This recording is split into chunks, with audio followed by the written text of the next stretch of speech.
नमस्कार साथियों मित्रों, हम लोग घटना चक्र की जीएस दृष्टि जो कि समान विज्ञान के लिए है, ये पुस्तक देख रहे थे, जो कि काफ़ी अच्छी पुस्तक है, जो चित्रात्मक प्रस्तुति के रूप में दिया गया है। बहुत कम शब्दों में बटोर के इसको दिया गया है, पूरी बुक को तैयार किया गया है, और जो कि एकदम सीधा परीक्षा में आने के लिए एग्जाम्पल और फैक्ट के साथ एकदम बेहद इम्पॉर्टेंट है।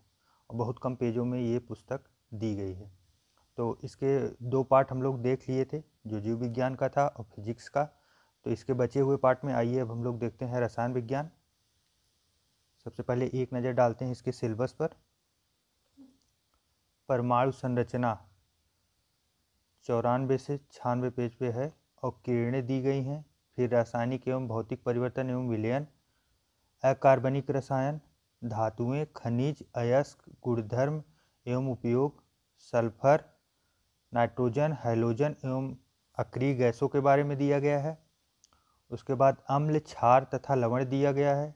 कार्बनिक रसायन दिया गया है। विस्फोटक पदार्थ दिए गए हैं। ईंधन, खाद्य संरक्षण, पोषण व औषधियाँ, उर्वरक और विविध, इतने चैप्टर इसमें दिए गए हैं। तो ज़्यादा समय न गवाते हुए मित्रों, चलिए शुरू करते हैं। सबसे पहले रसायन विज्ञान, और इसमें स्टार्ट होता है परमाणु संरचना से, जिसे परमाणु, जिसे एटम बोलते हैं। परिभाषा इसकी क्या है? किसी तत्व के सूक्ष्मतम कण जो रासायनिक अभिक्रियाओं में बिना अपघटित हुए भाग लेते हैं, उन्हें परमाणु कहते हैं। इनका आकार क्या है? सबसे छोटा जो है वो हाइड्रोजन है, जो 0.28 एंगस्ट्रॉन त्रिज्या जिसकी है। अन्य परमाणु त्रिज्या 0.7 एंगस्ट्रॉन से 2.5 एंगस्ट्रॉन तक होती है। और भार जो है सबसे हल्का हाइड्रोजन का ही है। आप देख रहे हैं आकार में भी सबसे छोटा और भार में भी 1.008 AMU। अन्य परमाणु द्रव्यमान 2 से 260 AMU तक। हाइड्रोजन को आप देख सकते हैं 1H1 के रूप में दिखाया जाता है। खोजकर्ता इसके कौन थे? हेनरी केविल्स, 1766। ये आया नहीं है अभी तक, लेकिन आने के चांसेस बन रहे हैं, क्योंकि हाइड्रोजन को ही फ्यूचर का ईंधन बोला जा रहा है। तो ये इंपॉर्टेंट फैक्ट हो सकता है। नामकरण लैवासिए। परमाणु की संरचना क्या है? मूल कणों सब एटॉमिक से निर्मित होता है परमाणु। अब इसमें अस्थायी मूल कौन कौन से होते हैं ये देख लेते हैं। इलेक्ट्रॉन, प्रोटॉन और न्यूट्रॉन, ये 3 अस्थायी कण हैं। जबकि अस्थायी कण क्या है? पॉजिट्रॉन, एंटी न्यूट्रिनो और मेसान और न्यूट्रिनो, इतने प्रकार के अस्थायी न्यूट्रॉन हैं। आइए आगे देखते हैं इलेक्ट्रॉन के बारे में। इलेक्ट्रॉन खोजकर्ता जे थॉमसन, इंपॉर्टेंट है, कई बार आ चुका है, 1897 ईस्वी में। द्रव्यमान परमाणु के द्रव्यमान का लगभग 1/1837वां भाग है। कितना छोटा है आप देख सकते हैं। विशेषता क्या है इसकी?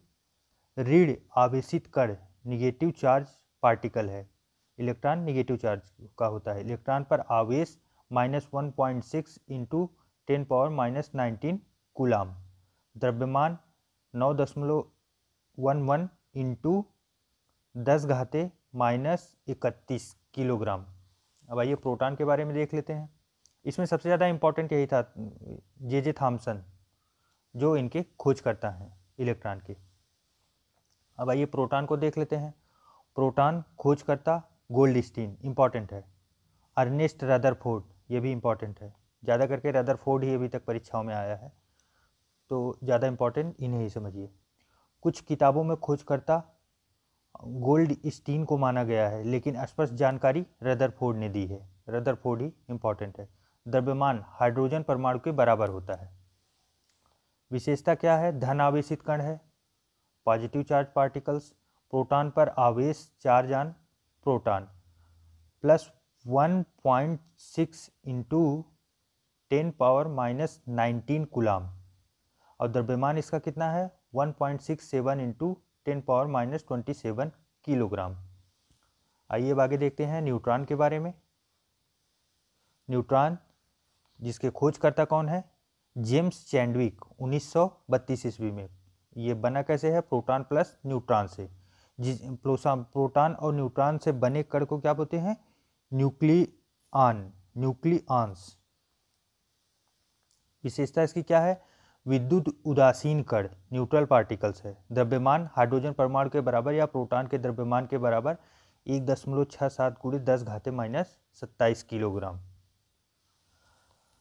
अब परमाणु संरचना देख लेते हैं हम लोग, किसी परमाणु में कैसे कैसे अरेंज होते हैं सब।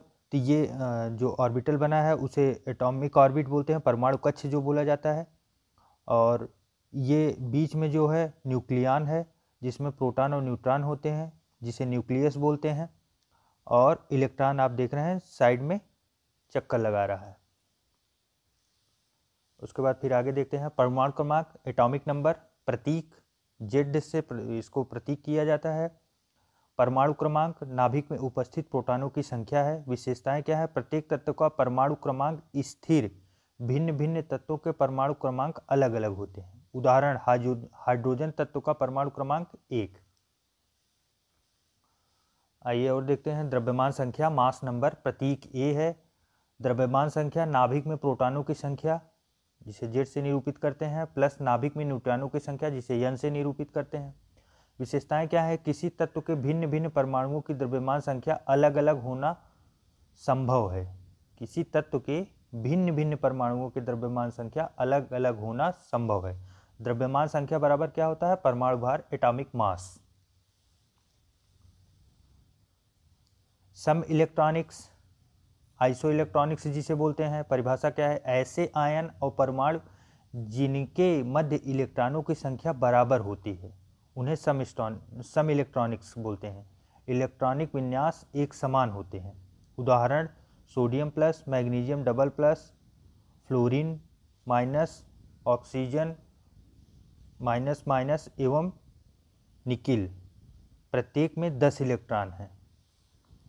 अब इसके बारे में डिटेल अगर केमिस्ट्री का आप देखेंगे तो वो कैसे भरते हैं एसपीडीएफ ब्लॉक में, वो वहीं से लिया गया है। तो हम लोगों को कंपटीशन में उतना डिटेल में नहीं आता, तो फिर भी इतना देख के बस रिमेंबर करते चले। आगे अभी बहुत काफ़ी इंपॉर्टेंट टॉपिक आने वाले हैं जो कि सीधा परीक्षा में पूछे जाते हैं। समस्थानिक आइसोटोप्स, परिभाषा समान परमाणु क्रमांक लेकिन भिन्न परमाणु द्रव्यमान संख्या वाले परमाणु। किसी तत्व के समस्थानिकों में प्रोटॉन की संख्या समान लेकिन न्यूट्रॉनों की संख्या भिन्न होती है, उन्हें समस्थानिक आइसोटोप्स बोलते हैं। उदाहरण आप देख लीजिए तो ज़्यादा समझ में आएगा। हाइड्रोजन और ऑक्सीजन, हाइड्रोजन 1H1 प्रोटियम और ऑक्सीजन का कितना होता है? 8, ऑक्सीजन 16। हाइड्रोजन का 1H2 जिसे ड्यूटेरियम बोलते हैं। आप देख रहे हैं एच के ऊपर जो 2 चार्ज लग गया, इसी की वजह से इसे ड्यूटेरियम बोलते हैं। आप देख लीजिए ऊपर जो लगा हुआ है ड्यूटेरियम का चार्ज। और ऑक्सीजन पे जैसे ये देख रहे हैं यहाँ पे एक प्रोटॉन बढ़ रहा है, तो ये क्या हो रहा है कि मतलब 17 हो जा रहा है 16 से। हाइड्रोजन के ऊपर ट्रिपल चार्ज भी होता है, हाइड्रोजन 1H3 जिसे ट्रिटियम बोलते हैं, और ऑक्सीजन पे भी ऐसे बढ़ते रहते हैं। अब समभारिक देखते हैं। आइसोबार्स, परिभाषा समान परमाणु द्रव्यमान परंतु भिन्न परमाणु क्रमांक वाले परमाणु होते हैं। समभारिकों के नाभिकों में प्रोटॉन और न्यूट्रॉनों की संख्या का योग समान किंतु प्रोटॉनों की संख्या अलग अलग होती है, समभारिक इसे बोलते हैं। उदाहरण देखिए, जैसे 1H3 और हीलियम का जो है 2H3 होता है, ये हाइड्रोजन का होता है, इन्हें समभारिक जिसे आइसोबार बोलते हैं। सम न्यूट्रॉनिक आइसोटोन्स, परिभाषा भिन्न तत्वों के वे परमाणु जिसमें न्यूट्रॉनों की संख्या समान होती है। भिन्न तत्वों के परमाणु हैं लेकिन न्यूट्रॉनों की संख्या इसमें समान है। अब देख लीजिए 14 सिलिकॉन 13, 15 फास्फोरस 31, 16 सिलिकॉन 32। अब इनके अगर इलेक्ट्रॉनों की संख्या निकाली जाएगी तो ये समान निकलेंगे, 1H3 और 2 हीलियम 4, 16 कार्बन 13 एंड 7 नाइट्रोजन 14, ये इसी प्रकार से होते हैं। अब आइए आगे देखते हैं। रेडियो एक्टिविता जिसे रेडियो एक्टिविटी बोलते हैं। रेडियो एक्टिव किरणें 3 प्रकार की किरणें होती हैं, अल्फा, बीटा और गामा। परिभाषा यूरेनियम, थोरियम एवं रेडियो आदि पदार्थों द्वारा स्वतः भेदी किरणें उत्सर्जित करने का गुण होता है। रेडियो एक्टिव विघटन नाभिकीय प्रक्रिया न कि रासायनिक अभिक्रिया है। भारी नाभिकों परमाणु क्रमांक 83 से आगे में पाए जाने वाला गुण है। कौन सा? Radio active. खोज कौन थे? सर्वप्रथम बेकुरेल द्वारा यूरेनियम में रेडियो एक्टिविटी की खोज की गई। मैरी क्यूरी द्वारा थोरियम में रेडियो एक्टिविटी की खोज की गई और मैरी क्यूरी और उनके पति पियरे क्यूरी द्वारा रेडियो एक्टिव तत्व पोलोनियम की खोज की गई। मैरी क्यूरी द्वारा वर्ष 1902 में यूरेनियम अयस्क पिच ब्लेड से यूरेनियम से 30 लाख गुना अधिक रेडियो एक्टिव तत्व रेडियम की खोज की गई। वर्तमान शताब्दी में खोजे गए नवीन रेडियो एक्टिव तत्व कौन कौन से हैं इस समय न्यू वर्तमान शताब्दी में? तो रेडान है, प्रोटो एम्टीनियम है और फ्रांसियम है। आइए अब नेक्स्ट देखते हैं। अब अल्फा कीड़ों के बारे में देख लेते हैं, काफ़ी इंपॉर्टेंट है, यहाँ से प्रश्न सीधे बनते हैं। भेदन क्षमता इनकी कितनी है? पेनिट्रेटिंग पावर जिसे बोला जाता है 0.002 सेंटीमीटर मोटी एल्युमिनियम की चादर का भेदन ये कर सकते हैं। आप समझ सकते हैं एल्युमिनियम की चादर का भेदन बहुत काफ़ी टफ होता है, फिर भी अगर इतनी मोटी है, मतलब काफ़ी पतली ही है, लेकिन उसको ये भेज सकते हैं। आयनीकरण पावर इनका कितना है, जिसे आयोनाइजिंग पावर बोलते हैं, बीटा किरणों से 100 गुना अधिक है और गामा किरणों से 10,000 गुना अधिक है। तो आप देख रहे हैं सबसे अधिक कौन हो गया? सबसे अधिक अल्फा किरण हो गई। और उसके बाद प्रकृति देखते हैं। धनावेशित अल्फा कण 2 यूनिट पॉजिटिव चार्ज होते हैं। द्रव्यमान 4 AMU होता है। प्रतीक 2 हीलियम 4 या अल्फा जो है 24 अल्फा। वेग क्या है? प्रकाश के वेग का 1/10वां भाग, इतना तेज ये चलता है। विद्युत एवं चुंबकीय क्षेत्रों का प्रभाव, विद्युत क्षेत्र में ऋण आवेशित प्लेट की ओर विक्षेपण करता है, चुंबकीय क्षेत्र में भी विक्षेपण करते हैं। फोटोग्राफिक प्लेट पर प्रभाव, प्लेटों को काला करना इनका कार्य है। आइए अब आगे देखते हैं बीटा किरणों के बारे में। जो बीटा किरणें हैं, भेदन क्षमता इनकी कितनी है? 0.02 सेंटीमीटर मोटी एल्युमिनियम की चादर का भेदन। आप देख रहे हैं ये उनसे ज़्यादा मोटी एल्युमिनियम की चादर को भेज सकते हैं। आयनीकरण क्षमता अल्फा किरणों से 100 गुना अधिक होता है। अल्फा किरणों से 100 गुना अधिक होता है।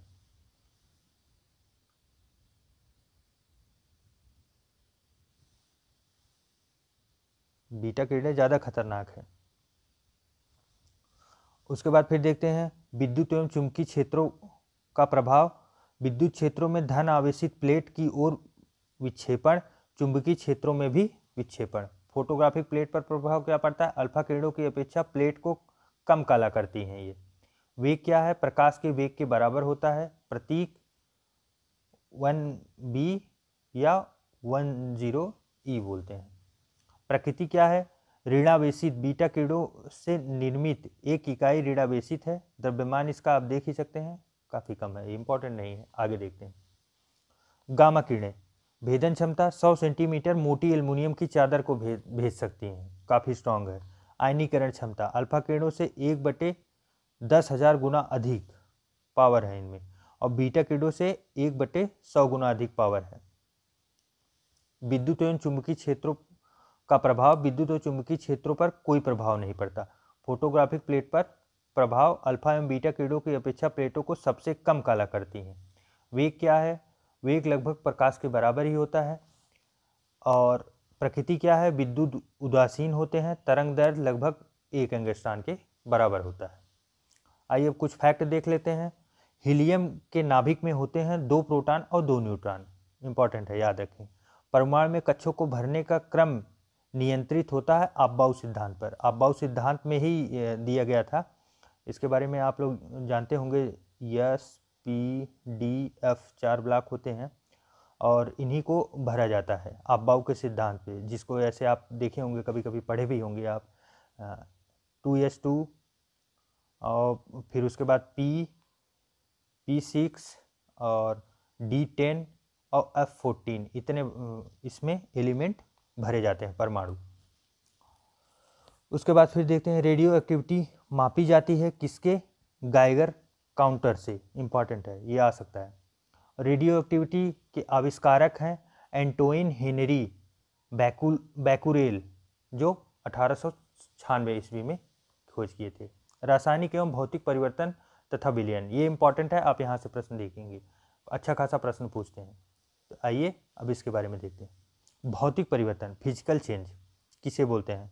परिभाषा, ऐसे परिवर्तन जिसमें कोई नया पदार्थ नहीं बनता, इंपॉर्टेंट है। आप देख रहे हैं जिसमें कोई नया पदार्थ नहीं बनता उसे भौतिक परिवर्तन कहते हैं।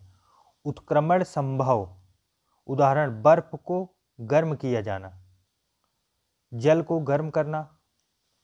अस्थायी परिवर्तन में पदार्थ परिवर्तित नहीं होता। आप इसे देखिए दूसरे हिसाब से अगर हम आपको समझाएं, एक छोटी सी ट्रिक आप समझ लीजिए भौतिक परिवर्तन और केमिकल चेंजेज या फिजिकल चेंजेज या रासायनिक परिवर्तन में। आप ऐसे समझ लीजिए कोई पदार्थ है, अगर इसमें भौतिक परिवर्तन होगा, मान लीजिए ये भौतिक परिवर्तन हुआ, ठीक, और जो पदार्थ बना, अगर आप इसे कोई भी प्रोसेस करके इसे वापस बनाना चाहें तो ये बन जाएगा, वापस रिपीट ये तैयार किया जा सकता है। इसे ही बोलते हैं भौतिक परिवर्तन। आप जैसे समझें, अब मान लीजिए कि कोई बर्फ़ है, उसे पिघलाया गया, पिघला के फिर उसे वापस से लाया गया आइस रूप में, तो वो भौतिक परिवर्तन हो गया, मतलब वो फिर से बन सकता है। लेकिन अगर केमिकल परिवर्तन हो, केमिकल चेंज हुआ, तो वो वापस नहीं ला सकते। जैसे दूध है, मान लीजिए ये ग्लास है, ग्लास में दूध है, अब इसको चेंज कर दिया गया, दही बना दिया गया। अब दही से कोई भी प्रोसेस कर लीजिए, ये वापस से दूध नहीं बन सकता। ये एक छोटा सा ट्रिक है, आप इसे ध्यान देंगे तो मैक्सिमम, मैं ये नहीं बोलता ये यूनिवर्सल ट्रूथ है, लेकिन 95% तक आप देखेंगे कि सेम चीज़ें यही हो रही हैं। तो आइए अब आगे देखते हैं और एग्जाम्पल देखेंगे तो अभी क्लियर हो जाएगा भौतिक परिवर्तन और केमिकल परिवर्तन। रासायनिक परिवर्तन का है परिभाषा, ऐसे परिवर्तन जिसमें नए पदार्थ बनते हैं। इसमें आप देख रहे हैं नए पदार्थ ही बन गया। पदार्थ का द्रव्यमान परिवर्तन होता है, उत्क्रमणीय दिया गया है और अस्थायी परिवर्तन दिया गया है। अब जैसे आप देख रहे हैं इसमें कागज का जलना, जलने के बाद उसे वापस से ला सकते हैं? नहीं, राख बचेगी। राख को कैसे भी आप बनाइए वो कागज नहीं बन सकता। दूध से दही में जमना, अब दही से वापस दूध बना ही नहीं सकते, कुछ भी कर लीजिए आप। लोहे में जंग लगना, जंग लग गया लोहे में तो लोहे का जंग, अब जो जंग बना है तो वो उतना वजन खत्म हो गया, वो जंग को वापस से फिर लोहे में परिवर्तित किया जाए, ऐसा किया नहीं जा सकता। भोजन का पकना, भोजन पक गया तो उसे कच्चा नहीं किया जा सकता। ये हुआ। आप यहाँ पे देख रहे हैं जो आइस वाला दिए हैं ये कन्फ्यूजिंग कर दिए हैं, ये इनको यहाँ पे नहीं देना चाहिए था। ये केमिकल चेंजेज ये नहीं है, ये देख रहे हैं आइस बार जो है पिघल रहा है, ऐसा कुछ दिए हैं। तो ये तो कुछ अलग सोच के ही दिए थे, लेकिन ये सटीक नहीं बचा है। विलयन, अब आइए सॉल्यूशन के रूप में देखते हैं। संतृप्त विलयन, सैचुरेटेड सॉल्यूशन, ऐसी अवस्था जब विलयन में विलेय घुलना बंद हो जाता है। जब आप देख रहे हैं जब विलयन में विलेय घुलना बंद हो जाता है उसे संतृप्त विलयन बोलते हैं। असंतृप्त विलयन, विलयन में विलेय की और अधिक मात्रा घोली जा सके, असंतृप्त विलयन कहा जा सकता है। असंतृप्त मतलब अभी और घोला जा सकता है, और संतृप्त हो गया मतलब मान लीजिए कोई ग्लास लिए हैं, आप उसमें नमक या शक्कर डाल के घोल रहे हैं, अब उसकी लिमिट ओवर हो गई है, अब वो घुल नहीं रहा है, अब कितना भी डालिए वो नहीं घुल रहा है। नहीं घुलेगा तो संतृप्त विलयन हो चुका है, वो अब मतलब संतृप्त हो गया। आप इसे ट्रिक से याद करना चाहें तो जैसे मान लीजिए खाने पीने में पेट भर गया, आप संतृप्त हो गए, आप कुछ भी दे दीजिए नहीं खाएंगे। लेकिन असंतृप्त है तो अभी कुछ भी और आप देंगे तो फिर वो उसे ले लेंगे, तो इसे असंतृप्त विलयन देख लीजिए। असंतृप्त विलयन में क्या है? ऐसे विलयन जिसमें विलेय पदार्थ की मात्रा अधिक और संतृप्त विलयन की मात्रा कम होती है, असंतृप्त विलयन कहलाते हैं। तो उसी को और अच्छे से एक्सप्लेन किया गया है। तनु विलयन किसे बोलते हैं? डाइल्यूट सॉल्यूशन, विलयन में विलेय की मात्रा कम हो, विलयन में विलेय की मात्रा कम हो, विलेय मतलब जो घोलने वाला है। और सांद्र विलयन, विलयन में विलेय की मात्रा अधिक हो, उसे सांद्र विलयन बोलते हैं। परिभाषा क्या है? दो या दो से अधिक पदार्थों का संगामी मिश्रण होमोजीनियस मिक्सचर कहलाता है। किसी पदार्थ की वह मात्रा जो निश्चित ताप पर 100 ग्राम विलयन को संतृप्त सैचुरेटेड करने के लिए आवश्यक होती है, उसे क्या बोलते हैं? विलयन या सॉल्यूशन बोलते हैं। विलेयता विलयन के ताप, विलेय तथा विलायक की प्रकृति एवं विलेय के कणों के आकार पर निर्भर करता है। विलेयता जिसे सॉल्युबिलिटी बोलते हैं। विलायक क्या है? सॉल्वेंट। विलयन के जिस घटक की मूल भौतिक अवस्था विलयन जैसी होती है उसे विलायक कहते हैं। विलयन के जिस घटक की मूल भौतिक अवस्था विलयन जैसी होती है उसे विलायक कहते हैं। और विलेय क्या है? विलयन में विलीन पदार्थ को विलेय कहते हैं। आइए अब नेक्स्ट देखते हैं परासरण, ऑस्मोसिस प्रोसेस। यहाँ से भी प्रश्न कुछ बनते हैं। अर्धपरागम्य झिल्ली, सेमी परमिएबल मेम्ब्रेन, ऐसी झिल्लियाँ जो केवल विलायक के अणुओं को अपने में से होकर आर पार जाने देती हैं, परंतु विलेय सॉल्यूट के अणुओं को नहीं, उसे अर्धपारगम्य झिल्ली बोलते हैं, ऑस्मोसिस प्रोसेस बोलते हैं। परिभाषा इसकी क्या है? विलायक के अणुओं का अर्धपारगम्य झिल्ली से होकर शुद्ध विलायक के विलयन की ओर या तन विलायक से शांत विलयन की ओर स्वतः प्रवाह स्पॉन्टेनियस फ्लो कहलाता है। अब कुछ फैक्ट देख लेते हैं। जल अपघटन हाइड्रोलाइसिस में ऊर्जा उत्पन्न होता है किसके द्वारा? उष्मा के रूप में होता है। पास्चुराइजेशन संबंधित है दूध के निर्जमीकरण से। मोस्ट इंपॉर्टेंट क्वेश्चन आप लगा लीजिए, ये बराबर आते हैं। अशुद्धियों के कारण द्रव्य का क्वथनांक बढ़ जाता है, इंपॉर्टेंट है। ठोस कपूर से कपूर वाष्प बनाने की प्रक्रिया को कहते हैं ऊर्ध्वपातन। ये तो कम से कम मुझे लगता है 1000 से ज़्यादा बार आ चुका होगा, तो इसे भी याद रखें। आप देख रहे हैं किसी ठोस कपूर को डायरेक्ट उसे वेपराइज कर दिया गया।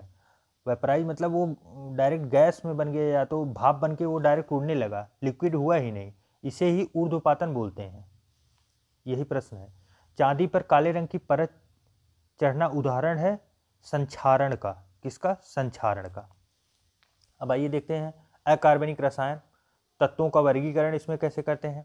आवर्त सारणी जिसे पीरियाडिक टेबल तो आप लोगों ने देखा होगा, जिसमें एसपीडीएफ आपको मैंने बताया ना कि ऐसे करके सभी एलिमेंट लगे रहते हैं, और उसके बाद जिसके याद करने के लिए भी बहुत हम लोगों ने रट्टा मार मार के खूब याद किया गया है। ये पी हुआ, ये हम लोगों का एस ब्लॉक हुआ, ये डी ब्लॉक हुआ, और 2 ठो यहाँ नीचे लगा रहता है जो एफ ब्लॉक रहता है, तो उसी में सब एलिमेंट रहते हैं।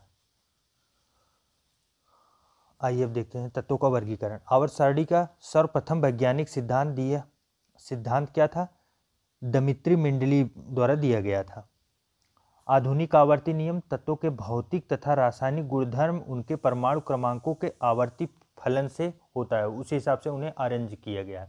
आवर्ती नियम के आधार पर तत्वों का वर्गीकृत संयोजन होता है। मेंडलीव का आवर्त नियम क्या था? तत्वों के गुणधर्म उनके परमाणु भारों के आवर्त फलन से होता है। आधुनिक आवर्त सारणी का विकास हेनरी मोजले द्वारा किया गया है। तो ये यहाँ से ये इंपॉर्टेंट है। आधुनिक आवर्त सारणी का विकास कौन किए हैं? हेनरी मोजले। नेक्स्ट चलते हैं, कुछ फैक्ट देख लेते हैं। तीसरे और चौथे समूह के ऑक्साइड का सामान्य गुणधर्म है उधमधर्मी, बेसिक और एसिडिक। भूपर्पटी पर द्रव्यमान प्रतिशत के रूप में सर्वाधिक मात्रा में पाया जाने वाला तत्व ऑक्सीजन। इंपॉर्टेंट है, मोस्ट इंपॉर्टेंट, कई बार आ चुका है। भूपर्पटी पर आप देख रहे हैं ना, जैसे ये पृथ्वी है तो इसके जो भूपर्पटी, ये ऊपरी वाले सतह पे जो है सबसे ज़्यादा कौन सा प्रतिशत में मात्रा में पाया जाने वाला तत्व है सबसे ज़्यादा कौन सा पाया गया है? तो वो है ऑक्सीजन। और पृथ्वी पर पाया जाने वाले रासायनिक तत्वों की संख्या लगभग कितनी है? 118 है, 118 तत्व। हीरे की खनिजी बनावट है कार्बन। हीरा जो है आप जानते हैं कार्बन का रूप है, वो ऐसा रूप है जो काफ़ी स्ट्रांग रूप है, उसे ही हीरा बोलते हैं। धातुएं, खनिज, अयस्क, गुणधर्म व उपयोग। तत्व एलिमेंट।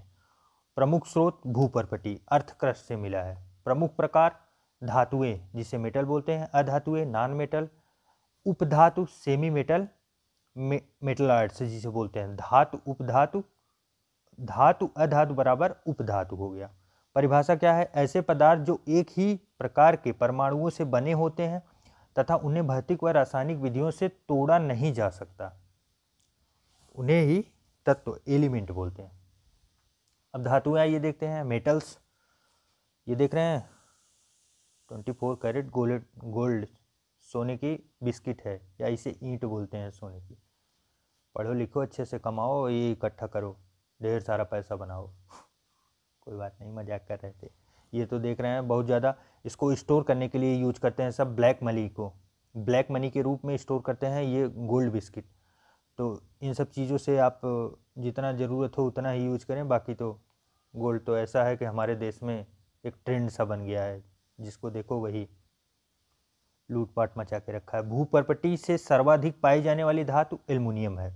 ये इंपॉर्टेंट है, काफ़ी इंपॉर्टेंट, मोस्ट इंपॉर्टेंट, बहुत बार आ चुका है।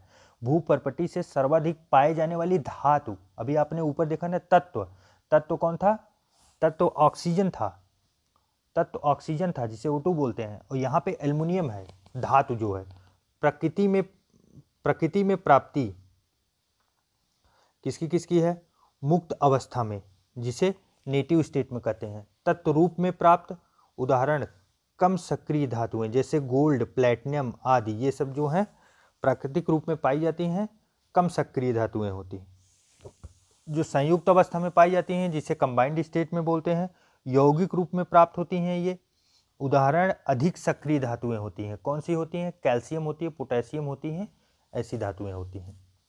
आइए अब आगे देखते हैं धातुओं की अपेक्षित अभिक्रियाशीलता, रिलेटिव रिएक्टिविटी ऑफ मेटल्स। कौन कौन से मेटल कितने रिएक्टिव हैं? आप देख रहे हैं पोटेशियम जो कि सर्वाधिक अभिक्रियाशीलता है, माने रिएक्टिव है।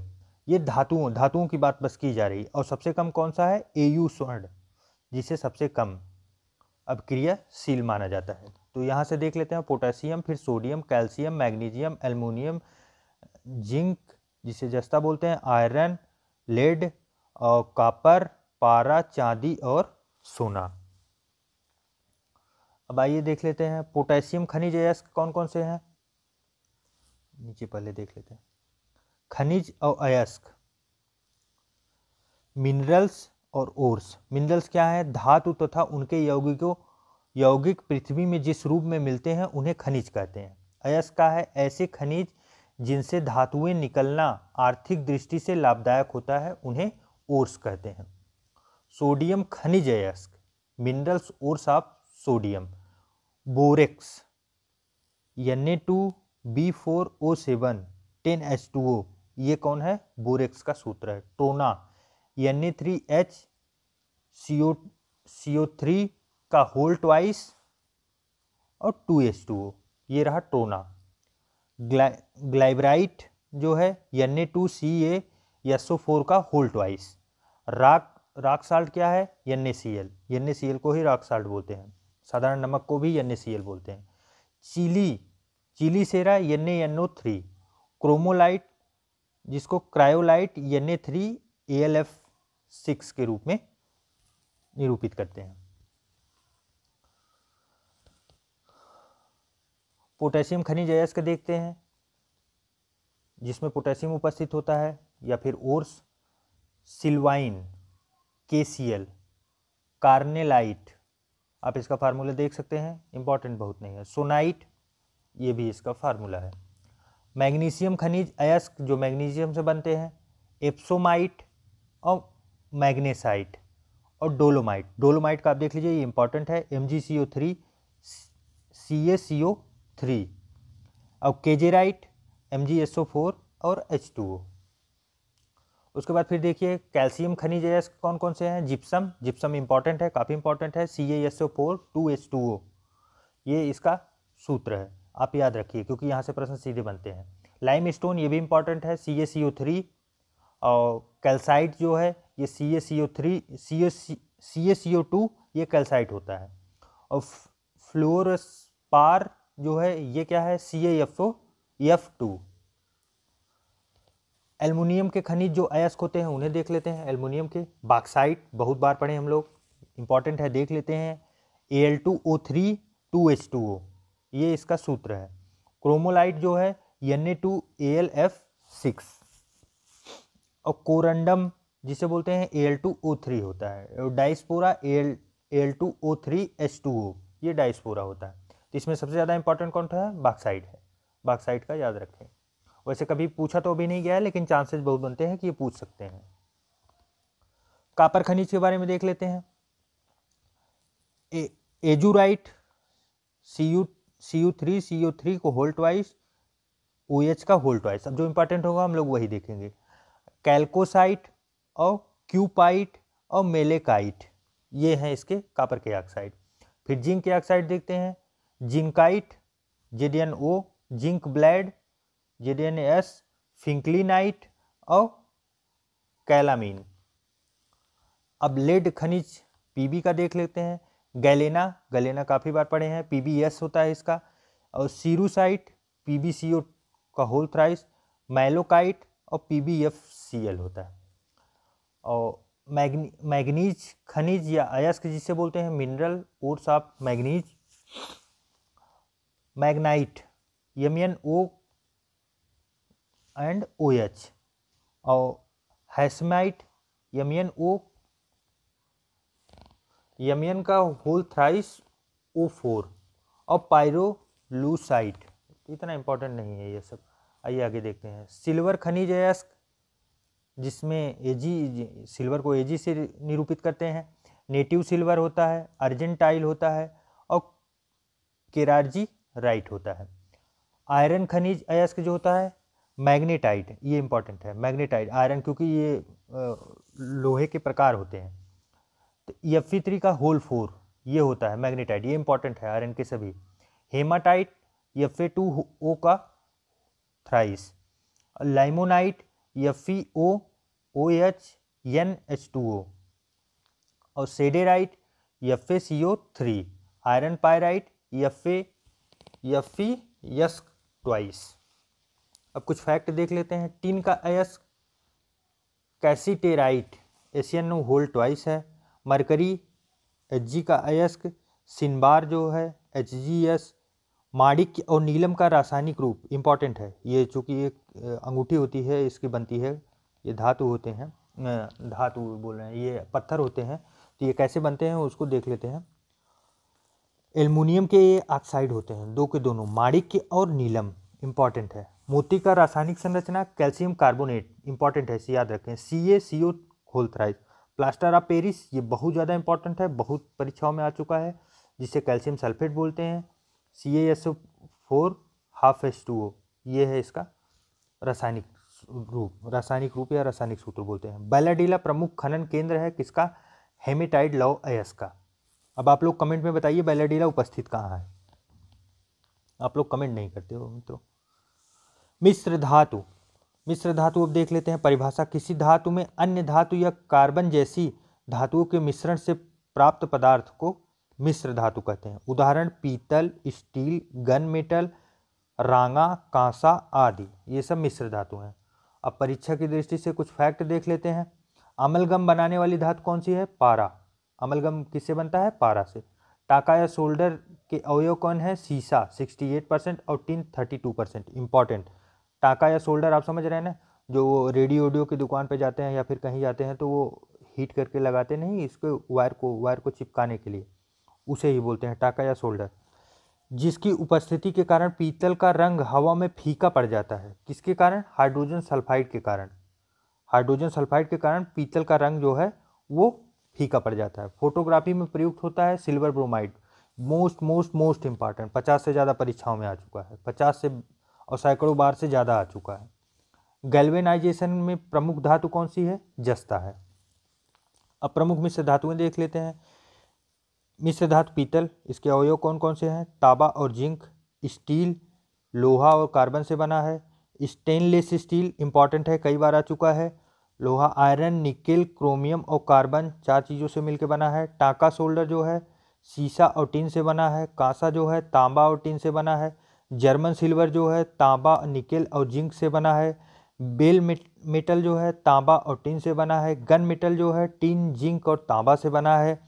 एल्निको जो है एल्युमिनियम, निकेल, कोबाल्ट और आयरन से बना है। नाइक्रोन जो है निकेल एवं क्रोमियम तथा अल्प मात्रा में आयरन एवं मैग्नीशियम की वजह से मिलकर बना है। ब्रिटानिया मेटल जो है टिन, एंटीमनी और तांबा से मिलकर बना है। अब इन सब के उपयोग देख लेते हैं। पीतल का उपयोग जो है बर्तन व सजावटी सामान में किया जाता है। स्टील भवन निर्माण में किया जाता है। स्टील मतलब आप समझ रहे हैं, स्टील मतलब वो आयरन, वो लोहे का जो सरिया आता है उसे बोलते हैं। स्टेनलेस स्टील बर्तन और खेल के सामान बनाए जाते हैं। और टाका से 2 जोड़ों के मध्य टाका लगाया जाता है, आपको पता ना, सोल्डिंग किया जाता है वायर का। कांसा जो है मूर्ति, जहाज एवं सिक्कों का निर्माण करता है। जर्मन सिल्वर जो है बर्तन व आभूषण का कार्य करता है। बेल मेटल जो है घंटी, बेल का निर्माण करता है। गन मेटल जो है बियरिंग, स्टीम पाइप फिटिंग व हाइड्रोलिक वाल्व बनाए जाते हैं इससे। एल्निको से जो है शक्तिशाली अस्थायी चुंबकों का निर्माण किया जाता है। नाइक्रोम से तापी अवयव हीटिंग एलिमेंट का निर्माण किया जाता है। और ब्रिटानिया मेटल से जो है विभिन्न बर्तनों का निर्माण किया जाता है। आइए अब देखते हैं अधातुएं जो हैं, कार्बन और उसके भिन्न रूप जो हैं। अधातुओं में कार्बन जो है, कार्बन अधात्विक तत्व है। परमाणु क्रमांक इसका 6 है। सर्वाधिक यौगिकों वाला तत्व है। संयोजन इलेक्ट्रॉन 4 है। इलेक्ट्रॉनिक विन्यास आप देख रहे हैं, इसका इलेक्ट्रॉनिक विन्यास भी दे दिए हैं। 1s2 2s2 2p2 है। और आबाद, अब ये देख रहे हैं ना कि ये देखिए इसका जो ऊपर वाला क्रमांक है, देखिए यहाँ पे भी ऊपर 2 लगा है, यहाँ पे भी 2 लगा है, यहाँ पे भी 2 लगा है। टोटल आप निकालेंगे कितना होगा, 6। ये 6 क्या है, परमाणु क्रमांक 6 है। इसी के हिसाब से फिल होता है SPDF। आबाद बॉन्ड का प्रकार जो है वो सहसंयोजी आबाद CO वायलेंट बॉन्ड होता है। आवर्त सारणी पीरियोडिक टेबल में समूह ग्रुप 14 और आवर्त पीरियड में दूसरे में पाया जाता है। कार्बन के अपरूप एलोट्रॉप्स बोलते हैं जिसे। आइए इसकी परिभाषा देख लेते हैं अपरूप या एलोट्रॉप्स की। कार्बन के परमाणुओं के परस्पर आबंधन के तरीकों के आधार पर भिन्न भौतिक गुणों वाले कार्बन प्रतिरूप जो होते हैं। उदाहरण क्या है, हीरा, ग्रेफाइट, फ्लोरीन, ये तीन के तीनों कार्बन के प्रतिरूप हैं, कार्बन से ही बने हुए हैं। अब आइए प्रतिरूपों में हीरा को हम लोग देख लेते हैं। सबसे पहले डायमंड, विद्युत का कुचालक, अत्यधिक अपवर्तनांक, कठोरतम प्राकृतिक पदार्थ, वजन बताने की यूनिट, वजन बताने की जो यूनिट होती है कैरेट, 1 कैरेट बराबर 0.2 ग्राम। मोस्ट इंपॉर्टेंट याद रखें, 1 कैरेट बराबर 0.2 ग्राम। उपयोग किस में होता है, आभूषण में, ड्रिलिंग में, कांच काटना, ये इसके प्रमुख कार्य हैं।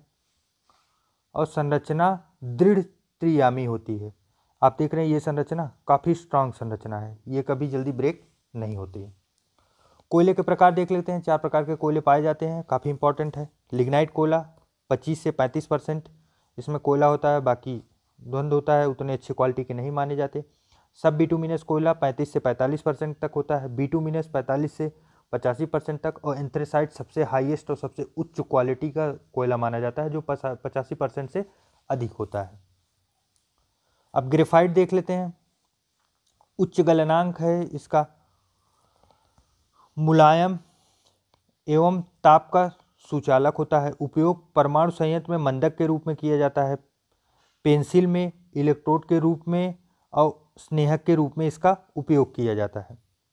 इसमें से सबसे ज़्यादा इंपॉर्टेंट आप देख रहे हैं पेंसिल, तो आप जानते ही होंगे पेंसिल में उपयोग किया जाता है। प्लस परमाणु संयंत्र में मंदक के रूप में आप देख रहे हैं ना, ये काफ़ी कई बार आ चुका है।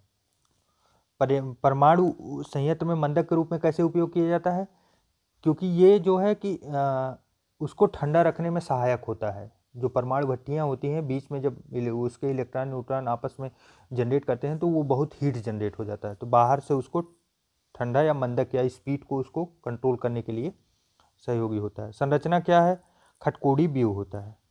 संरचना इतना इम्पोर्टेंट नहीं है।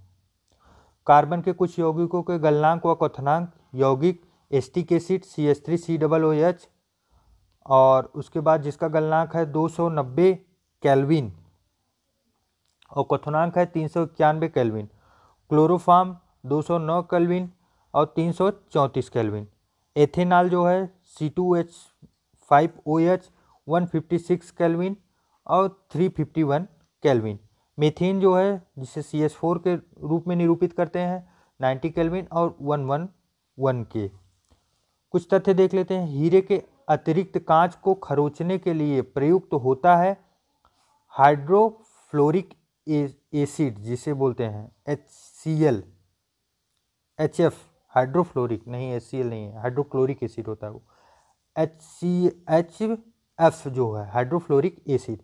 शुष्क बर्फ ड्राई आइस किसे बोलते हैं, ठोस CO2 को, काफ़ी इंपॉर्टेंट है, कई बार आ चुका है। शुष्क बर्फ किसे बोलते हैं, ड्राई आइस को, CO2 को, ठोस CO2 को। ठोस मतलब जो CO2 जो है जो ठोस अवस्था में हो उसे ड्राई बर्फ, ड्राई आइस बोलते हैं।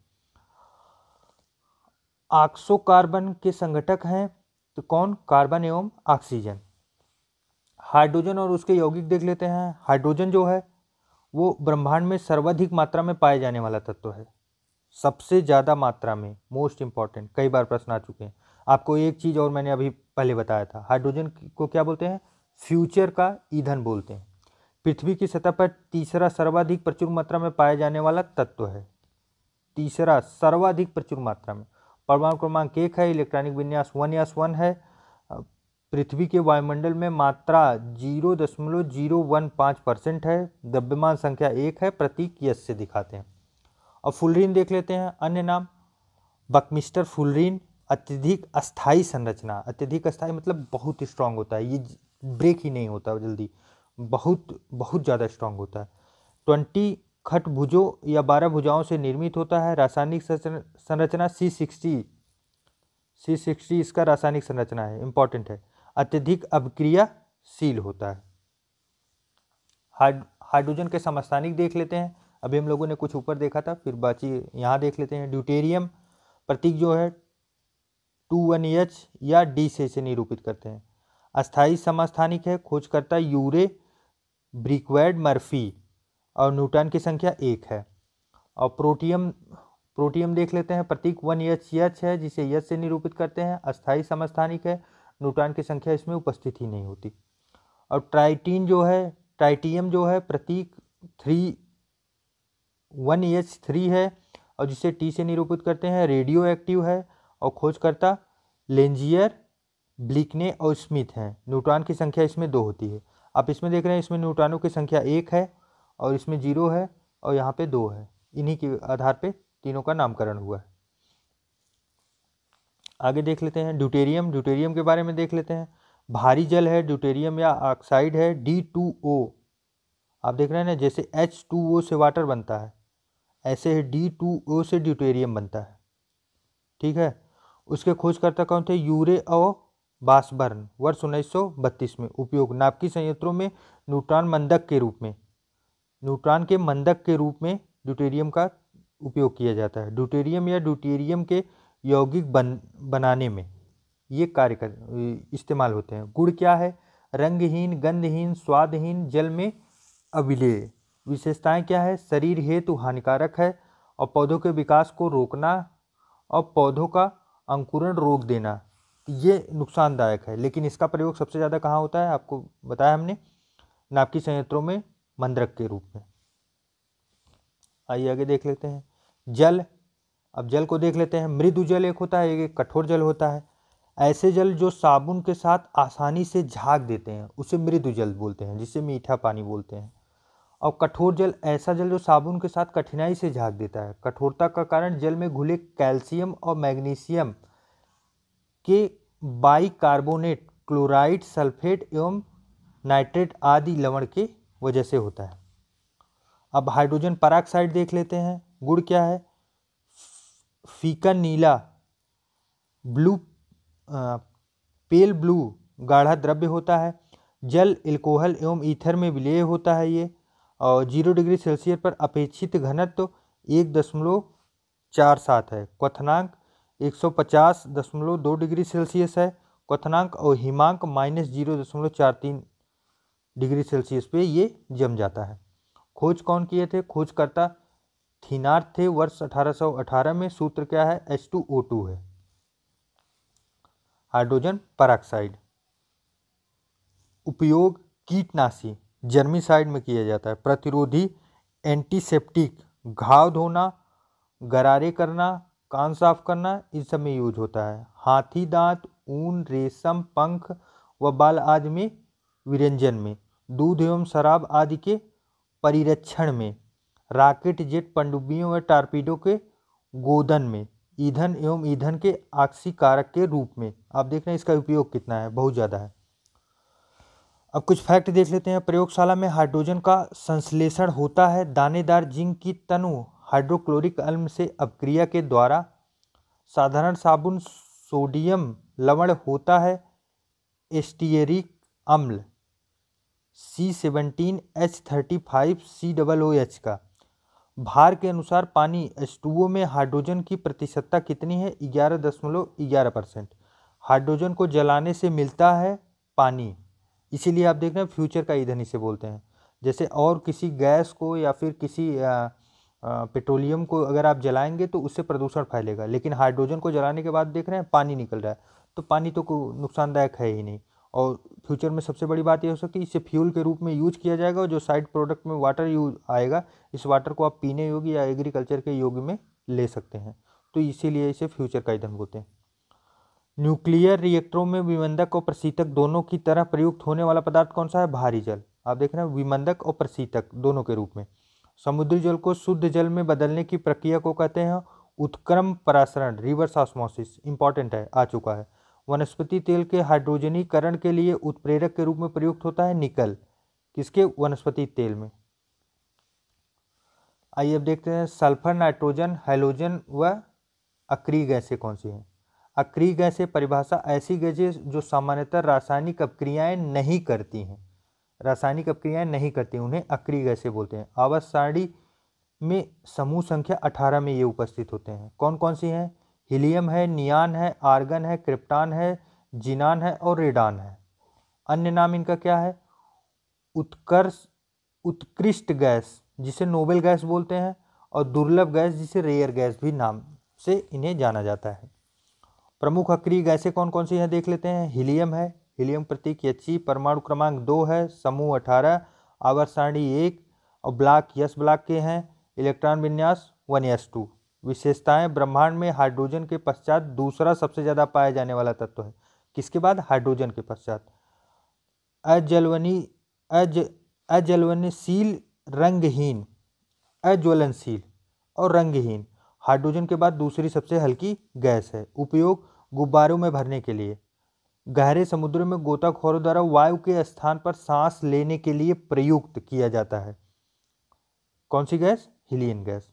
आप देख रहे हैं गुब्बारों में यही गैस भरी जाती है। जो हाइड्रोजन हीलियम के गुब्बारे होते हैं, जब उसे छोड़ो तो ऊपर उड़ने लगते हैं। नियान, नियान के बारे में देखते हैं। प्रतीक Ni, परमाणु क्रमांक 10 है, समूह 18, आवर्त सारणी में 2, इलेक्ट्रॉनिक विन्यास 1s2, 2s2, 2p6। और विशेषताएं क्या है? रंगहीन, गंधहीन, स्वादहीन, वायु से हल्की होती हैं। खोजकर्ता सर विलियम रामसे और मैरिज डब्ल्यू ट्रेवर्स द्वारा। उपयोग क्या किया है? टेलीविजन में प्लाज्मा ट्यूब में इसमें उपयोग किया जाता है, नियान लैंप्स में और एडवर्टाइजिंग साइट्स में, हाई वोल्टेज डिस्चार्ज ट्यूब में इसका उपयोग किया जाता है। इंपॉर्टेंट है, ये उपयोग इंपॉर्टेंट है इसके। अब उसके बाद देख लेते हैं सल्फर। भूपर्पटी में इसकी मात्रा 0.03% से 0.1% तक है, काफ़ी कम है। सल्फर के खनिज कौन कौन से हैं ये इंपॉर्टेंट है। सल्फेट खनिज जिसे जिप्सम बोलते हैं, CaSO4 2H2O, एप्सम लवण MgSO4 7H2O और बेराइट BaSO4। सल्फाइड खनिज गैलेना SbS जिसे बोलते हैं, यसद blende JDNS, copper sulphide CuFeS2। प्राकृतिक स्रोत क्या है? ज्वालामुखियों में हाइड्रोजन सल्फाइड के रूप में, और अंडे, प्रोटीन, लहसुन, प्याज, सरसों, बाल तथा ऊन में पाए जाते हैं सल्फर। सल्फर के प्रमुख ऑक्सो अम्ल कौन से हैं? सल्फ्यूरस अम्ल H2SO3 और सल्फ्यूरिक अम्ल H2SO4 और परऑक्साइड सल्फ्यूरिक अम्ल H2SO8, मार्शल अम्ल, पायरोसल्फ्यूरिक अम्ल H2S2O7 ओलम जिसे बोलते हैं। आइए अब देख लेते हैं जीनान। प्रतीक Xc, परमाणु क्रमांक 54, समूह 18, आवर्त पीरियड 5 जो P ब्लॉक का है। खोजकर्ता विलियम रामसे और मैरिज ट्रेडर्स, इतना इंपॉर्टेंट नहीं है। अन्य नाम स्ट्रेंजर गैस इसे बोलते हैं। विशेषताएं क्या है? रंगहीन, गंधहीन, स्वादहीन एवं वायु से भारी होती हैं ये। उपयोग क्या है? गैस डिस्चार्ज लैंप में, लेज़र में और एनेस्थीसिया के रूप में और डिपोर्ट डोपिंग के रूप में और न्यूरोप्रोटेस्टेट के रूप में इसका उपयोग किया जाता है। ये काफ़ी इंपॉर्टेंट है। सल्फ्यूरिक अम्ल H2SO4। अन्य नाम विट्रियोल का तेल ऑयल ऑफ विट्रियोल। विशेषता क्या है? रंगहीन गाढ़ा तैलीय द्रव्य है, निम्न वाष्पशीलता है, प्रबल अम्लीय गुण है, जल के प्रति प्रबल बंधुता है। उपयोग क्या है? पेट्रोलियम के शोधन में, उपमार्जक उद्योग में, उर्वरकों जैसे अमोनियम सल्फेट एवं सुपर फास्फेट के उत्पादन में, संचायक बैटरियों में, नाइट्रोसेलुलोज उत्पादों के उत्पादन में। सल्फर हेक्साक्लोराइड को देख लेते हैं। SF6 संरचना अष्टफलिक अणु, विशेषता रंगहीन गंधहीन एवं ज्वलनशील अकार्बनिक यौगिक है। उपयोग क्या है?